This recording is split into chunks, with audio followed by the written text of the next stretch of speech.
कृष्ण जन्माष्टमी 15 को है या 16 अगस्त को है या फिर 17 अगस्त को? बार बार मेरे पास प्रश्न आ रहे हैं, कह रहे हैं कि वीडियो बना के हमें प्रमाण सहित बताइए, क्या गणित है इसमें, क्या हमें मानना चाहिए।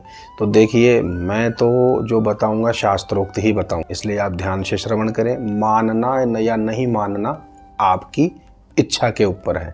तो आइए मैं आपको बताता हूँ कृष्ण जन्माष्टमी का व्रत आपको कब करना है। देखिए, सर्वप्रथम तो आपको बता दूं कि कृष्ण जन्माष्टमी सदैव अर्धरात्रि व्यापिनी ही मनानी चाहिए, यानी रात्रि में अष्टमी हो उस समय ही कृष्ण जन्माष्टमी मनानी चाहिए, क्योंकि भगवान श्री कृष्ण का जन्म अर्धरात्रि में अष्टमी में ही हुआ था। अब समस्या यह भी है, लोग कहते हैं कि रोहिणी और अष्टमी का योग बने तब जन्माष्टमी को मानना चाहिए, लेकिन आपकी ये जो भ्रांति है मैं दूर कर देता हूँ। सत्यता यह है कि रोहिणी और अष्टमी के योग से उस तिथि को जयंती तिथि कहते हैं, जन्माष्टमी नहीं कहते, जयंती तिथि कहते हैं।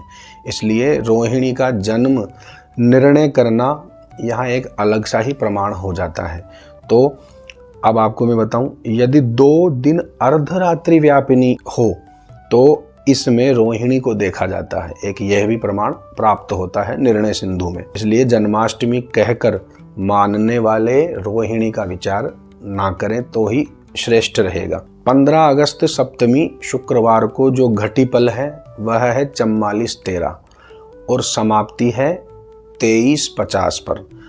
अष्टमी शनिवार वो है 38 घटी 34 पल और जो समाप्ति है वह 21:35, मतलब रात को 9:35 तक की जो अर्धरात्रि का जो काल निकलता है गणित करने के बाद में ज्योतिष के हिसाब से 12:35 का निकलता है।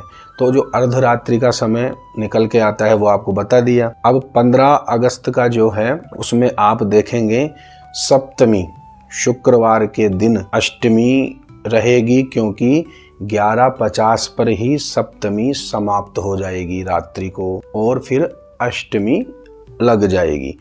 दूसरे दिन अब कोई बोल रहा है कि 16 तारीख को मनाएं, तो देखिए 16 तारीख को कैसे मनाएंगे आप? रात्रि को 9:35 पर ही अष्टमी समाप्त हो रही है, तो अर्धरात्रि में अष्टमी नहीं आ रही है 16 तारीख, इसलिए श्री कृष्ण जन्माष्टमी 16 अगस्त को नहीं मनाई जाएगी शास्त्र के अनुसार चले तो।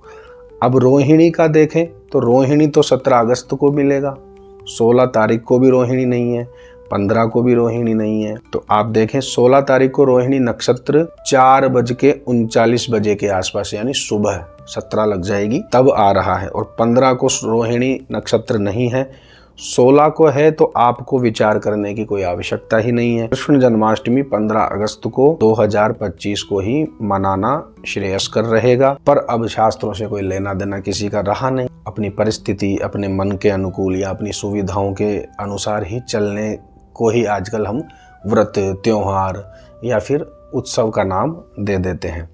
तो आप अपनी मनमर्जी से कुछ भी कीजिए। मुझसे कई लोग पूछते हैं कि शास्त्रोक्त बताइए, इसलिए मैंने शास्त्रोक्त बताया है। तो आप भूल कर भी यदि व्रत कर रहे हैं तो 15 अगस्त को ही कृष्ण जन्माष्टमी मनाएं, क्योंकि अर्धरात्रि अष्टमी 15 अगस्त को ही है, 16 और 17 अगस्त को बिल्कुल भी नहीं है। किसी के भ्रामक प्रचारों पर ध्यान ना देवें, इसलिए आप इस विषय को ध्यान में रखें, सभी के पास यह जानकारी पहुंचाएं। हर हर महादेव, नारायण नमश्चंडिकाय।